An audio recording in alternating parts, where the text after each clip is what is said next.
Good evening, my fellow citizens. I speak to you tonight.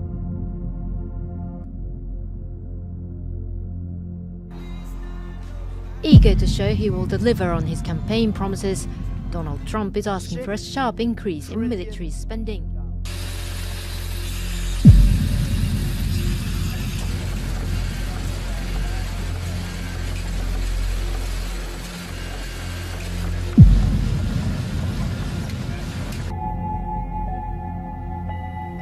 We have been compelled to create a permanent armaments industry of vast proportions. 3.5 million men and women are directly engaged in the defense establishment. Now, this conjunction of an immense military establishment and a large arms industry is new. In the councils of government, we must guard against the acquisition of unwarranted influence, whether sought or unsought, by the military-industrial complex. The potential for the disastrous rise of misplaced power exists. It would be one of the largest increases in history for defense spending. President Trump is planning to ask for a $54 billion increase in military spending. The White House announcing the proposed military boost, saying the plan is to offset the increase with cuts found in other parts of the federal government. All of this a part of his upcoming budget plan. Later confirmed they want an overall defense budget of $603 billion. Non-defense spending cuts will be, yes, $54 billion. We reached a deal to secure an additional $20 billion for defense this year, and it's going up. And why I asked Congress for another $54 billion for next year.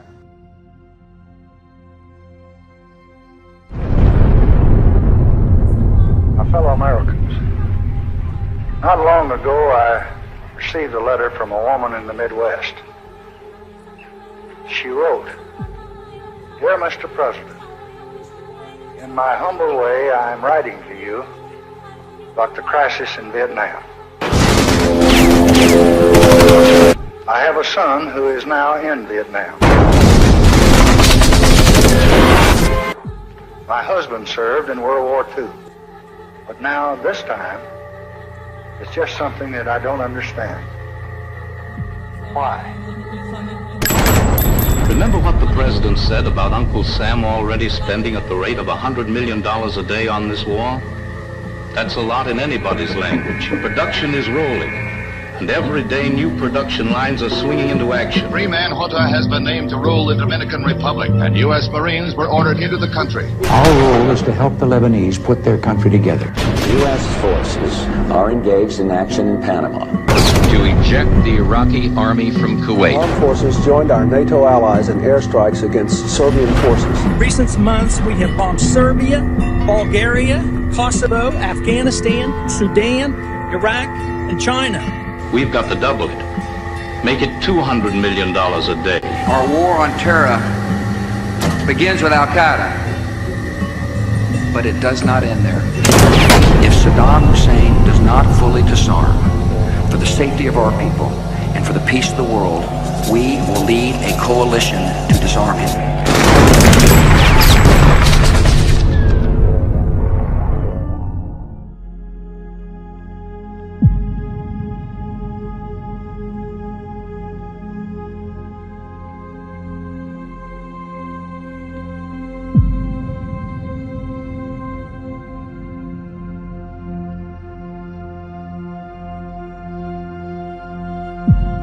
Ours was the first revolution in the history of mankind that truly reversed the course of government, and with three little words: we, the people.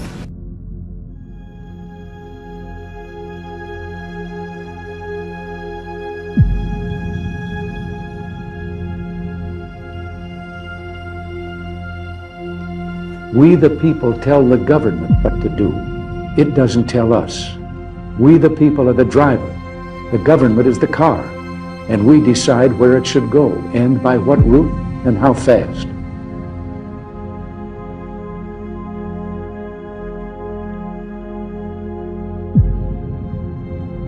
Almost all the world's constitutions are documents in which governments tell the people what their privileges are. Our Constitution is a document in which we, the people, tell the government what it is allowed to do. If I were on Mars and I said, what is that country doing? I would say it is spending itself to death for the use of its military. So then why does it seem rational to lawmakers on both sides of the aisle right here in Washington? Because the military-industrial congressional complex has made it very, very lucrative for them to vote for military defense spending.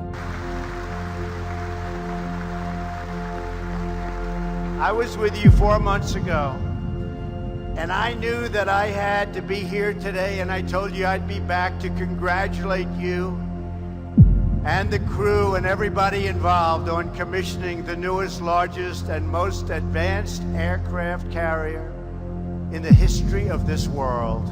That's a big achievement. If a fight does come, it will always end the same way. We will win, win, win. We will never lose. We will win.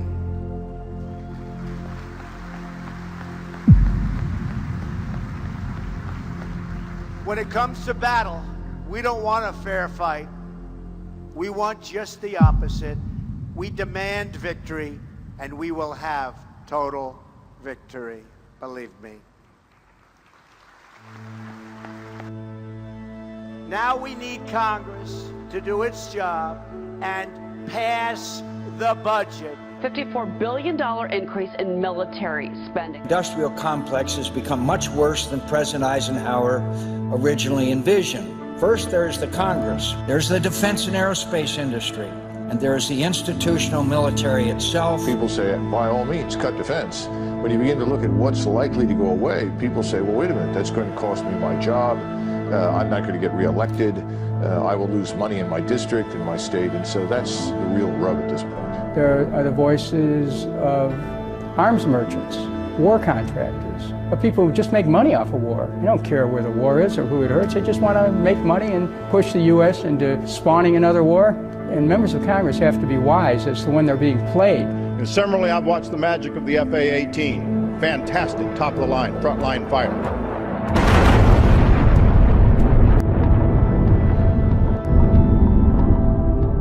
Easy movement of high-ranking military officers into jobs with major defense contractors and the reverse movement of top executives in major defense contractors into high Pentagon jobs is solid evidence of the military-industrial complex in operation. To Senate charged Cheney with knowingly deceiving the American public about Iraq and WMD, about al-Qaeda's relationship with Saddam Hussein, and with having violated his oath to uphold the Constitution. He went out and used his congressional contacts, which he'd gathered over those 5 terms in office when he was Secretary of Defense. He used that, as so many people do today who go through that revolving door, to generate profits for Halliburton, and they rewarded him accordingly.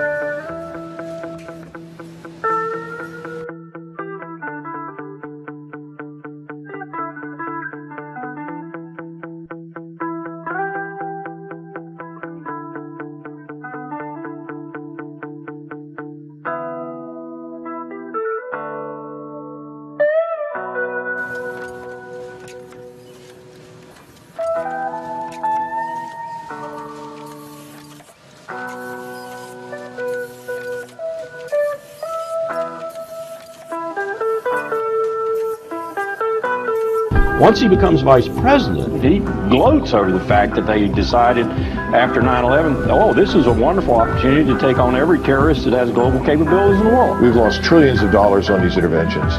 They were not what they were advertised. The United States spends nearly as much to maintain our military power as every other country in the world combined. It's got us to bankruptcy. This country is the greatest debtor nation in human history. We're paying for both of these wars with debt by printing money. Basic economics tells you that that is unsustainable. There's this vast complex out there, and now it's associated with killing people, with waging war, the ultimate public function. And it's not something that any single president could get his hands around. It is in our vital national interest to send an additional 30,000 U.S. troops to Afghanistan. It's now very clear that the Obama administration and Obama himself totally buy into that ideological line, which is that the United States should use military power to project its influence around the globe.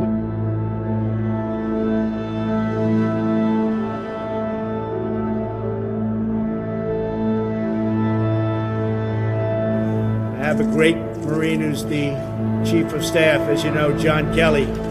Doing an incredible job, just like any Marine would. We're being talked about again as an armed forces. We're really winning. We know how to win.